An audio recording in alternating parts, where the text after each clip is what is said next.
Hello po sa inyong lahat mga ka-crypto. Ako po si Pinoy Crypto Trader at sa video na ito ay atin pong pag-uusapan ang tungkol sa balitang ito kung saan ang sabi po rito ay Grayscale files amended Bitcoin ETF application as BTC raises past $45,000. Kaya ayan, yung Grayscale na po ay nag-file ng kanilang amended Bitcoin ETF application. At samantala itong si Bitcoin ay yan na po, umangat po siya at nalampasan na po niya ang presyong $45,000. At ayan, bago po tayo magpatuloy, ay nais ko lamang po munang bigyang linaw ang aking disclaimer kung saan ang nilalaman po ng video na ito ay hindi po ito isang financial advice. For education and information purposes lamang po ang layunin nito. Maliban po dito ay nais ko na rin pong magbigay babala na wala pong kahit anumang group chat ang Pinoy Crypto Trader. Yan, ang sabi po rito ay ang Grayscale, isang digital asset fund manager, ay nagsumite ng isang update na application para i-transform ang kanyang GBTC product patungo sa isang ETF. Yan, habang ang cryptocurrency market ay nag-aabang sa posibleng pag-aproba ng unang Bitcoin ETF sa United States, ang Grayscale ay gumagawa ng mga hakbang para maging nangunguna. Ang kumpanya ay nagsumiti ng kanyang ikatlong na-revise na aplikasyon para i-convert ang kanyang GBTC product patungo sa isang spot Bitcoin ETF nitong Martes. Yan, kapansin-pansin na nanalo ang Grayscale sa isang kaso sa korte nitong Agosto na kinakailangan ng SEC na suriin ang kahilingan ng kumpanya na i-convert ang kanyang spot Bitcoin ETF.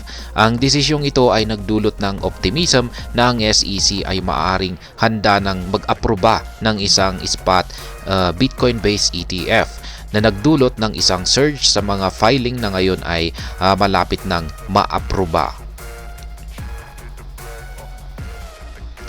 Yan, sa pag-aabang ng isang posibleng pag-aproba sa pagitan ng January 8 to 10, yan, ang Grayscale ay patuloy pa ring pinapainal ang mga detalye ng mungkahing fund. Ayon kay Eric Balchunas, ang ETF analyst ng Bloomberg, malinaw na sinabi ng na-update na application ng Grayscale nitong Martes ang adoption ng isang cash creation strategy.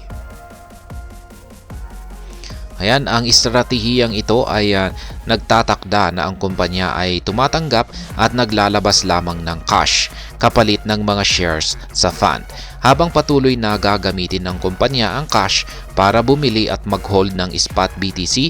Hindi ito madidistribute o tatanggap ng bitcoins mula sa mga customers. Ang SEC ay umano'y kinakailangan ang opsyong ito para sa mga issuer ng ETF.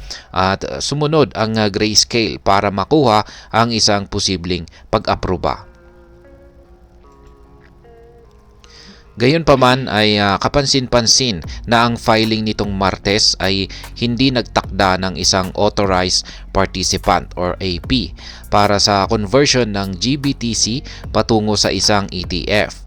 Ang isang authorized participant ay karaniwang ang unang bumibili at nagtitrade ng mga shares. Halimbawa, itinalaga ng BlackRock ang JP Morgan Securities at Jane Street bilang mga AP para sa kanyang spot Bitcoin ETF, habang itinalaga ng Valkyrie Investments ang Jane Street at Cantor Fitzgerald bilang mga authorized participants. Ayan, kapansin-pansin habang kinumpirma ng CEO ng Grayscale, si Michael Sonnenshin, na ang kumpanya ay mayroon ng isang AP na handa mula pa noong 2017. Hindi nabanggit ng kumpanya ang anumang entity sa kanyang pinakabagong filing. Nananatiling hindi tiyak kung ang kakulangan ng isang malinaw na itinakdang AP sa kamakailang pagbabago ay pipigilan ang Grayscale mula sa pagtanggap ng pag-aproba ng SEC. Ayan po ang actual rito na post ni Ginoong Eric Balchunas. At narito na yung kanyang mga screenshot sa mga authorized participant agreement.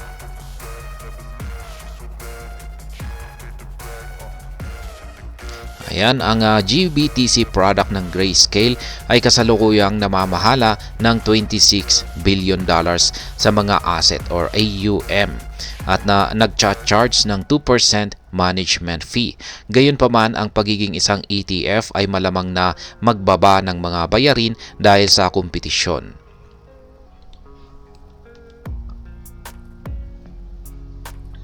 Bukod pa rito, ito ay magdaragdag ng liquidity ng fund para sa mga investor na naghahanap ng exposure sa BTC. Sa kasaysayan, ang GBTC ay nakipag-trade sa isang premium o discount na ginagawa itong hindi gaanong epektibo para sa pagsubaybay sa presyo ng Bitcoin. Ayan, Bitcoin raises past $45,000. Ang pag-aabang sa isang spot Bitcoin ETF ay naging isang mahalagang kadahilanan na nagpapatakbo sa presyo ng Bitcoin mula pa noong 2023. Hindi nakakagulat ang mga chismis o rumors ng posibleng pag-aproba ng maaga nitong linggo ay naka-impluwensya rin sa presyo ng cryptocurrency.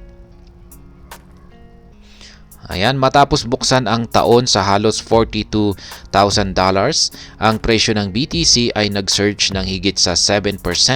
Nagtitrade hanggang sa $45,870 bago nailabas ang balita na ito. Kaya yan, mayroong maraming mga prediction na ang Bitcoin ay lalampas sa $50,000 nitong January na muling nagpapabalik ng isang trilyong market cap. At ayan, hanggang dito na lamang po tayo sa video na ito mga ka-crypto. Sana po ay inyong nagustuhan ang aking paliwanag dito. Kung inyo po itong nagustuhan ay pakiclick lamang po ang like button nito. Para naman po sa mga bago lamang dito, kayo po ay aking inaanyayahan para mag-subscribe. Pakiclick na rin po ang bell icon nito dahil ito po ang siya magsisilbing notification nito sa mga bago kong videos na akin pong ina-upload sa aking YouTube channel na ito. Marami pong salamat sa panunood. Ingat po tayo lagi at God bless po sa ating lahat.